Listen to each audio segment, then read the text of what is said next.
qabyaaladdu waxay ka mid tahay xaqiiqatan dhaqanada ugu liita ee bulsho wanaagsan baabiin karaa xataa haddii isku af isku dhaqan isku diin iyo deegaan yihiin waana waxa ugu badan ee dadkeenu iska wacyigeliyaan haddana ku dhaqmaan iminka meel baynu ka hadlanahay waraysi baad iga qaadaysaa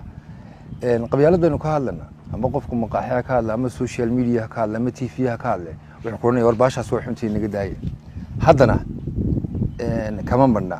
marka dadkeeni badankoodu waxay noqdeen qof xanuunsanaya oo xanuunkii hayay qof kale ka daweynaya isna isdaweynaya isdiifinaya mar kasta oo cabsalaan oo sharcigu sareeyo qabyaaladda iyo adeegsigeedu wuu shaqaa mar kasta oo sharcigu daciifana qabyaaladda iyo adeegsigeedu ama ku dhaqankeedu wuu xoogeystaa taasina waxay ku tusaysaa in qabyaaladda iyo sharci darradu mataana yihiin siday caajiska iyo fakhriguga mataana u yihiin inta horta maxay ahayd Soomaalidu noolayd ee dadku gabayeen abwaanadu inta wacyigelin ayuun bay sheegayeen maantana waa la sheegaa dadkuna waqtigan haddaad gabay fiican oo qabyaalada tiriso wax ka badan tankiyo oo dhaafsiisan ma jirto uu kuu sheegayaa inuu gabaygu fiican yahay haddana halkiibuu ka miisaya beri dhawid waxaan sameeyey heesta la yidhaha hankaagu ha dhaaf reer hebel kadibna nin aan saaxiibanahay oo Axmed Cismaan Batuul la yidhaha baa ila soo hadlay wuxuu yiri war xasan war niyo hees wanaagsan baad samaysay oo tiiban kule markaas uu yidhi hankaagu ha dhaaf laakiin sidaa ayna tiraahdo ma ahayne waxa la lahayd hantida kaliya la heli karayo hugii dadka iyo hubkii weeye halkaynu u dhaaf reer hebel ma garato cabsalaano waxaad aragtaa dad badan oo ku faanaya laandheeraanahay oo laabta garaacaya waradar kuma faani kartid waxba laabta ismadoobay inaad laandheeraan noqotaa ma shaqaa qabatayba horta bisoo waxa dooratay waxaad ku faani kartaa dad moofayar samaysay maqaaxi samaysay adoo dad wuxuu soo biirisay soo kordhisay waad ku faani kartaa iminka dhararkayga aan waxba kama bedeli karo kuma faani karo waayo ma dooran sidaan dhararkayga ugu faani karin ayaana reerkaan ka soo jeedo iyo qabiilkaygana ku faani karin mana jiro qabiil ka fiican iyo qof ka fiican baa jira wadaga fiicnaan kartaa dhaqan ahaan asluub ahaan aqoon ahaan dhinac walba laakiin waxa laga yaabaa inaan adiga qabiil fiicnaan farihiinuna ma sinna markii aad ii sheegtay in barnaamij aad iga qabanayso waxa jiray qoraan wadood igu dul qabatay ma xafidsan laakiin waa ku akhrin karaa kuwii horena waa badan yihiin oo qorraxda dhalataa qisooyin dhasho taariikh qortaa xaqiiqda qirtoo qabyadu noloshay ka qayb tahayo dunida qaxarka qareen laaho haddaad qani tahay in baa qubanoo haddaad qunu taal in baa qaxayso haddii qulqulkaa biyuhu qotomaan in baan kula qabin nimcada qaaro qoriga wax diliya qaraxya ku dhintay haddaad qaldanay haddana qumanay bulshay quusay haddana qastilaay qorin isku mid ah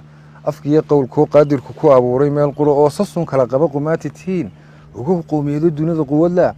afkaar kala qaba dastuurna qortee kursiga ha qabsada qabiilkaanahay nabadda ha u qomin qanaad ku tee waxaa ka mid ah intay qolo u qaybsan yihiin qabiilka intay qadarin u hayaan intay qarfajaan u sii qaxayaan intay qalqalooc qumani badayaan dasuugaanta qabyaaladdan ka tiriya aad bay u fara badan yihiin laakiin imika waxa laga yaabaa in 500 oo heesood leeyahay dadku waxay weydiiyaan warteebaad jecesha wartaan mar kasta ta ugu dambeysay marka dabka saar ayuu man jecelahay waxaan taa uga socdaa markii aad igu wargelisay xaleed ila soo hadashay inaad barnaamij qabyaaladda ku saabsan duubasoo iga qabanayso waxa maskaxdayda ku soo dhacday war kuwii hore dadku way maqleen bal in yaroo cusub qor marka waxaan qabyaaladii gumaad iyo naf la gooyo mooyee miyay gogol ammaan iyo guri nabada leedahay geeri waan ku aragnay miyay gaabka nololeed gacan saar la leedahay fidmo wala ku guuro ku gabraarta mooyee qofay garab u noqoto lib ka gaadhay maqasheen kuma geedka reernimo weli midho ka goosto gudubli habeen laday kursi nimay u goyso guudka saartay aragne muxuu galay muxuu guday ma gufeeyey baahida gaygana muxuu taray gefka inay u hooy tahay gudintii sharkana tahay balaayada u guri tahay gaadiidkii jahliga tahay barta lagu goblamo iyo geerida u ehel tahay dhufaystuugu gala tahay barbaar gowracee tahay gaashaanka dhagartee ninka xuni gaboodsado ama tahay magaratadu dabka ay ku gurantee gubatee ku leedee gankeed kaga habsaantee ku sidano gosheenna horta mayla garateen garashada maxbuuska ah maanta iyo shalay guran berritana mugdigu galay teeda horey gaadhaye hadhaadigaa gargaar iyo gurmad culus u baahane guushayda maqaneey anigaa isgabayoo hanyaridu u goysee haddii aan isgarabsado waxaan dhalin lahaa gool